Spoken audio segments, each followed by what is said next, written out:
बिस्मिल्लाहिर्रहमानिर्रहीम।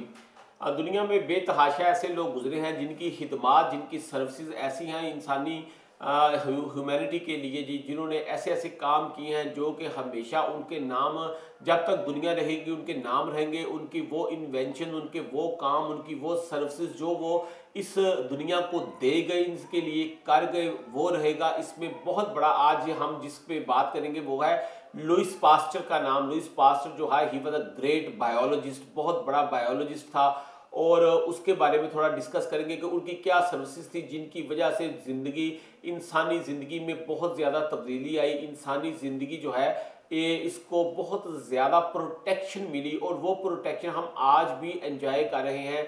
अल्लाह ताला उनको, जो भी उनकी सर्विसेज थी, अल्लाह ताला उन पर अपना रहम करे। तो हम बात करेंगे जी कि लुईस पास्चर जो थे ये पैदा हुए जी 1827 में पैदा हुए ईस्टर्न पेरिस में।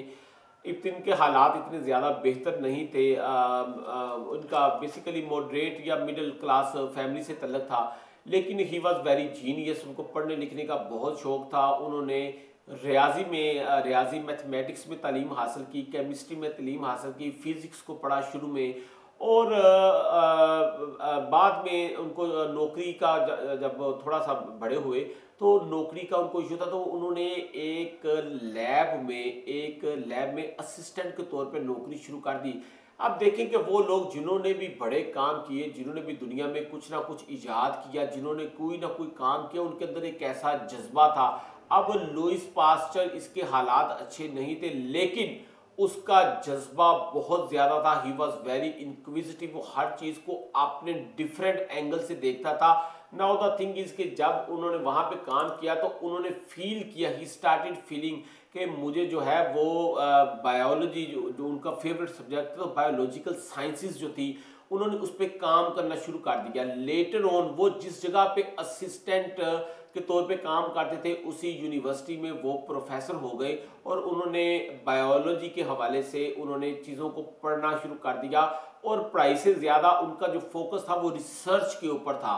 और उनकी फर्स्ट जो थ्योरी थी जो उन्होंने दुनिया को दी, फर्स्ट उनकी अचीवमेंट जो थी वो ये थी कि living things breed living things, कि जिंदा चीज़ों से ही जिंदा चीज़ें पैदा होती हैं। ये पहले नहीं था। क्यों? इससे पहले जो अरिस्टोटल का कॉन्सेप्ट आ रहा था वो ये था कि जिंदा चीज़ों से मुर्दा चीज़ें पैदा होती हैं, मुर्दा चीज़ों से जिंदा चीज़ें पैदा होती हैं। 2500 साल तक ये कॉन्सेप्ट दुनिया में रहा, साइंसदान इस चीज़ को मानते थे। लेकिन लुईस पास्चर ने आके ये चीज़ साबित कर दी कि नहीं, जिंदा चीज़ों से ही जिंदा चीज़ें जो हैं पैदा होती हैं, जिंदा चीज़ें मुर्दा चीज़ों से पैदा नहीं होती हैं। द नेक्स्ट वन, जो फर्स्ट इनको ज़िंदगी में नेक्स्ट उनकी इनिशियल जो उनको असाइनमेंट दी गई, हुआ ये कि रेशम की बहुत ज़्यादा एक्सपोर्ट यूरोप करता था, और रेशम का बहुत ज़्यादा वसी बिजनेस था। लेकिन रेशम के जो कीड़ा था उसको उस पर कोई बीमारी आ गई, तो इनको चूँकि उस वक्त तक इनकी एज ए बायोलॉजिकल साइंटिस्ट ये एस्टेब्लिश हो चुके थे, लोग इनको जानते थे। तो सबसे पहले इनको चेक करने के लिए इनकी ड्यूटी लगाई गई। तो इन्होंने उसके कीड़ों के ऊपर जो है, कीड़ों की जो उनके इंसेक्ट्स थे, रेशम को जो बनाते हैं, उनके एग्स के ऊपर काम किया। एग्स के ऊपर काम करते हुए इन्होंने एक जर्म थ्योरी दी। इन्होंने जर्म्स थ्योरी दी कि देयर आर सर्टन जर्म्स जो के दाखिल होके हमारे अंदर, ना सिर्फ इंसानी सेहत के अंदर बल्कि रेशम के कीड़ों के हवाले से जो वो रिसर्च कर रहे थे, उन्होंने कहा कि ये इनको बर्बाद करते हैं। इन्होंने उसकी प्रोटेक्शन का जो इंतज़ाम जो है वो किया। तो इस वजह से फिर इनकी फेम ज़्यादा बढ़ गई। क्यों?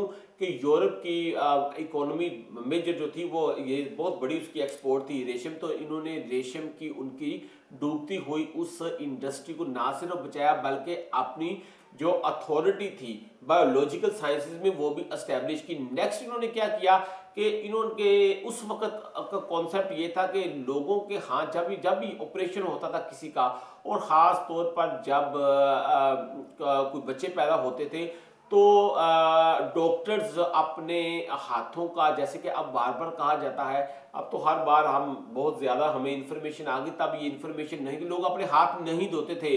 He gave the germ theory, he was the first person who floated germs theory. इन्होंने कहा थी कि आप ऑपरेशन जब भी होते थे तो लोग ऑपरेशन के बाद जिंदा कम मरते ज्यादा थे, जिंदा कम रहते थे।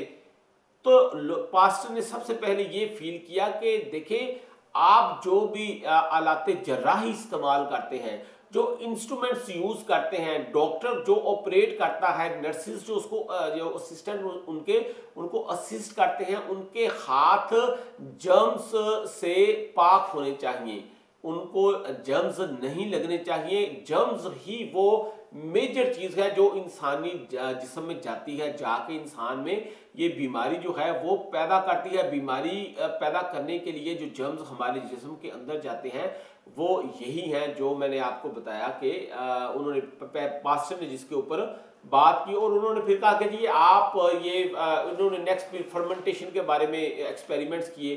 फर्मेंटेशन के हवाले से इनके एक्सपेरिमेंट्स थे, फिर इनके काफ़ी ज़्यादा और इन्होंने बायोलॉजिकल साइंस में बेतहाशा इनकी सर्विसेज थी। मेजर सर्विसेज मैंने बताया आपको कि रेशम के कीड़े से स्टार्ट हुई, वहाँ से इन्होंने पहले तो ये दी कि living things breed only living things, और उसके बाद इन्होंने ये इंसानी जिस्म के अंदर जो है ये जर्म्स जो है डिफरेंट जर्म्स जब हमारे जिस्म के अंदर जाते हैं, एंटीसेप्टिक का यूज़ इन्होंने इस्तेमाल शुरू करवाया जी कि आप एंटीसेप्टिक इस्तेमाल करें ताकि जर्म्स जो हैं ये आप अच्छी तरह से, बल्कि सबसे बड़ी इनकी जो अचीवमेंट थी वो इसके साथ साथ ये थी कि इन्होंने पानी में मुख्तलिफ जरासीम को, पानी में मुख्तलिफ जर्म्स को पानी में रख के जब उबाला तो इन्होंने देखा कि 53 डिग्री पे या जो भी इनका टेम्परेचर था उस 100 डिग्री सी पे जैसे पानी जो बॉयल करता है तो बहुत तमाम तरह के जरासीम जो हैं वो मर जाते हैं। ये इनकी बहुत बड़ी अचीवमेंट थी।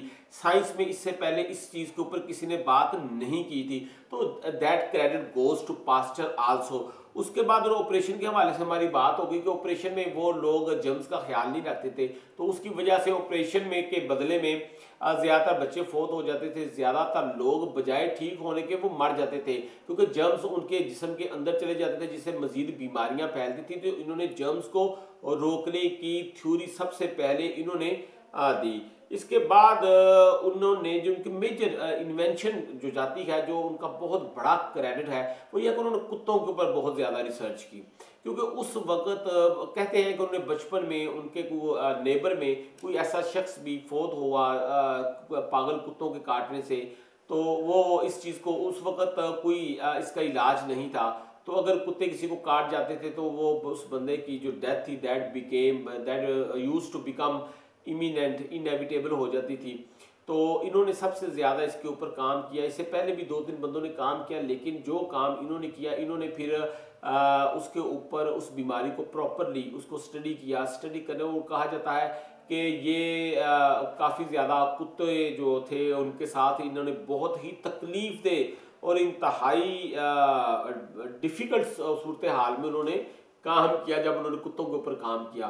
तो फिर इन्होंने डॉग्स के हवाले से जो इनका काम था, इन्होंने उसके खिलाफ जो एंथ्राक्स जो बीमारी थी, एंथ्राक्स बैसिलस के ऊपर इन्होंने बीमारी के ऊपर भी इन्होंने काम किया जी। ये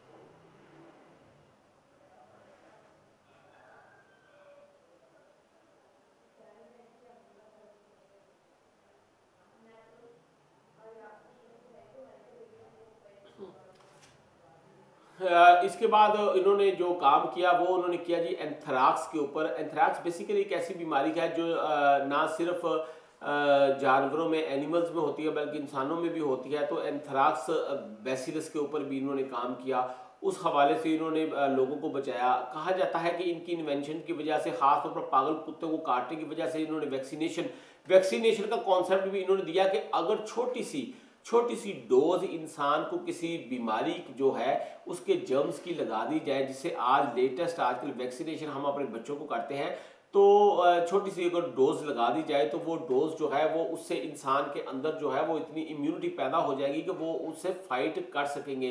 तो ये क्रेडिट भी इनको जाता था।